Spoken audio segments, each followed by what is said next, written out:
हाय dear friend, NCERT class 10th में आपका स्वागत है। और इसमें हम पढ़ रहे हैं एक्सरसाइज 8.1 मतलब ट्रिग्नोमेट्री में चैप्टर 8 है। एक्सरसाइज 8.1 का क्वेश्चन नंबर 3 है। If sine A equal to 3/4 calculate cos A and tan A. ठीक है, कैलकुलेट करके बताना क्या है, कॉस ए और टेन ए की वैल्यू आपको कैलकुलेट करके बतानी है।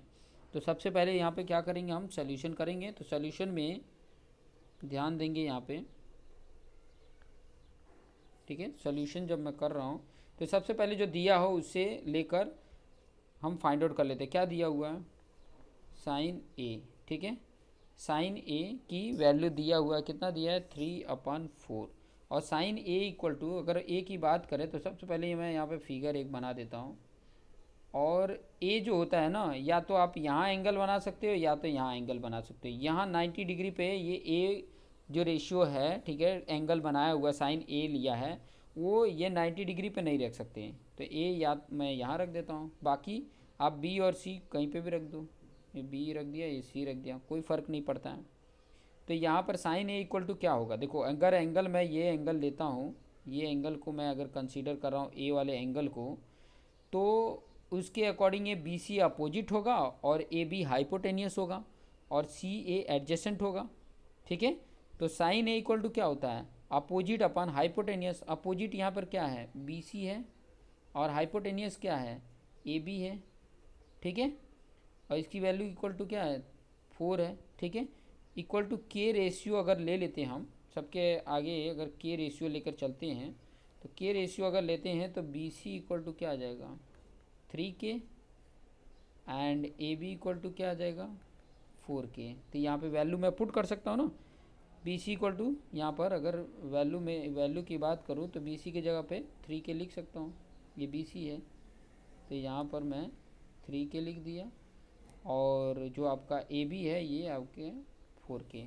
अब इस फिगर में अगर आप देखेंगे, ये फिगर को आप ध्यान से देखिए, ये फिगर को, यहाँ पर मैं इस फिगर को लेके पाइथागोरस से पहले तो इसका बता देता हूँ। ठीक है, पाइथागोरस से ए सी की वैल्यू फाइंड आउट कर लेते हैं। ठीक है, ए सी की वैल्यू कैलकुलेट करते हैं। क्यों कैलकुलेट करने की ज़रूरत है, क्योंकि यहाँ पे जो फाइंड आउट करना है, कॉस ए में एडजेसेंट साइड की ज़रूरत पड़ेगी। ठीक है, और टेन ए में भी अपोजिट अपन एडजेसेंट, तो वहाँ पे भी एडजेसेंट ज़रूरत पड़ेगी। तो ए सी क्या है, एडजेसेंट ही है ना, तो ज़रूरत पड़ रही है इसलिए फाइंड आउट कर रहे हैं। अदरवाइज अगर किसी क्वेश्चन में अगर सिर्फ ये पूछता ना, कि अगर मान लो इसी में पूछ देता कॉसेक ए बताओ, तो कॉसेक ए में हाइपोटेनियस अपन अपोजिट होता, तो हाइपोटेनियस और अपोजिट की ज़रूरत होती, तो मैं कैलकुलेट करने की ज़रूरत ही नहीं होती है, साइन का इन्वर्स होता है, निकल जाता फटाक से। लेकिन यहाँ पे एडजेसेंट की भी ज़रूरत है, इसलिए पाइथागोरस की ज़रूरत पड़ेगी। तो यहाँ पे क्या लिखोगे, इन ट्राइंगल, एक मिनट,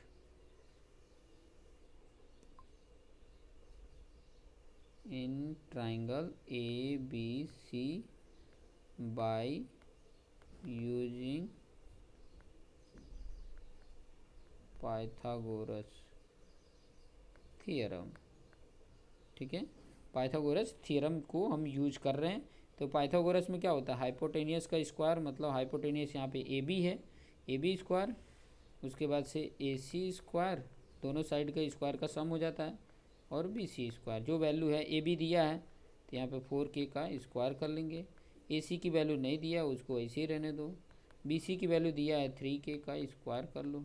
ठीक है, अब स्क्वायर करने के बाद क्या होगा, यहाँ पर इसको सॉल्व करेंगे तो ये 4K स्क्वायर क्या होगा, 16K स्क्वायर, और इधर ये 3K स्क्वायर प्लस में इधर है तो इस तरफ आ जाएगा इक्वल के, तो माइनस में हो जाएगा। 3 का 9 और K का स्क्वायर हो गया, यहाँ पे आ गया ए सी स्क्वायर। देखो 16K square minus 9K square, के स्क्वायर तो कॉमन है, तो 16 में से 9 माइनस कर दोगे तो आपका कितना आ जाता है, 7 आ जाता है, K स्क्वायर आ जाता है। ये ए सी स्क्वायर की वैल्यू है। तो ए सी की वैल्यू अगर फाइंड आउट करनी है तो क्या आ जाएगा, अगर ए सी करें तो ये स्क्वायर हटता है तो ये रूट में आ जाता है, √7K स्क्वायर। तो के स्क्वायर है तो रूट से बाहर आ जाएगा, तो क्या आ जाएगा, √7 × K आ जाएगा, ये आ गया। अब ये वैल्यू हमने इसमें पुट कर देना है, यहाँ पर पुट कर देंगे, क्या आया, √7K आया।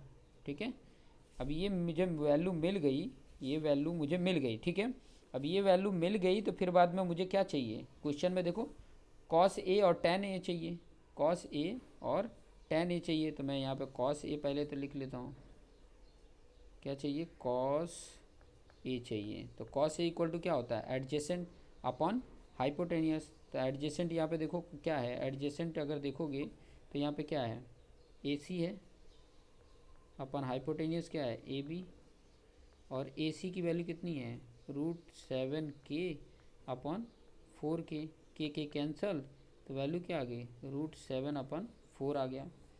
वैसे ही 10 का निकाल लोगे, 10a मैं निकाल लेता हूँ, यहाँ पे लिख देता हूँ 10a इक्वल टू क्या होता है, अपोजिट अपन एडजेसेंट। तो यहाँ पर अपोजिट क्या हो रहा है, BC और एडजेसेंट AC, ठीक है, BC अपन AC हो रहा है, BC अपन AC, और BC की वैल्यू क्या है, BC की वैल्यू है 3k और AC है √7k, ठीक है। तो ये के कैंसिल हो गया, वैल्यू कितनी आ गई, 3/√7, ये 10a की वैल्यू आ गई। तो इस तरीके से दोनों की वैल्यू आप कैलकुलेट कर सकते हैं। देखिए आपके सामने कैलकुलेट किया हुआ है, देखिए कैलकुलेट करके मैंने आपके सामने सारा बता दिया, यहाँ पे पाइथागोरस कर दिया, यहाँ पे दोनों की वैल्यू कॉस ए और tan a की वैल्यू फाइंड आउट करके बता दिया। तो इस तरीके से आप सॉल्व करेंगे आसानी से। देखिए मैं सारे क्वेश्चन यहाँ पे सॉल्व करते जा रहा हूँ। देखिए ये क्वेश्चन नंबर 2 कराया, फिर यहाँ पर क्वेश्चन नंबर 1 था, इसके पहले ये सारे एग्जाम्पल मैंने कराए हैं, ये सारे एग्जाम्पल इसी PDF में आपको कराते जा रहे हैं, ठीक है। ये सारे एग्जाम्पल कराए हैं, ये फर्स्ट एग्जाम्पल था, इस तरीके से सारा कॉन्सेप्ट भी यहाँ पर है। तो सब कुछ मैं यहाँ पर सिखाते जा रहा हूँ कि ताकि आपके लिए आसान भी रहे। अगर ये चाहें तो ये PDF भी जनरेट हो सकता है, तो अगर किसी को अगर ज़रूरत है तो वो व्हाट्सएप पे मुझे कांटेक्ट कर सकता है, ये PDF भी आपको मिल जाएगी, ठीक है। तो ये इस तरीके से आप देख सकते हैं। तो देखते रहिए और अपने आप को बेस्ट बनाते रहिए, और आपके जितने भी दोस्त मित्र हैं, आपके फ्रेंड्स में जो भी सर्कल में हैं, उनको शेयर करना ना भूलें। आप उनको शेयर करिए और उनको भी ये बेनिफिट दीजिए। So thank you for watching this video.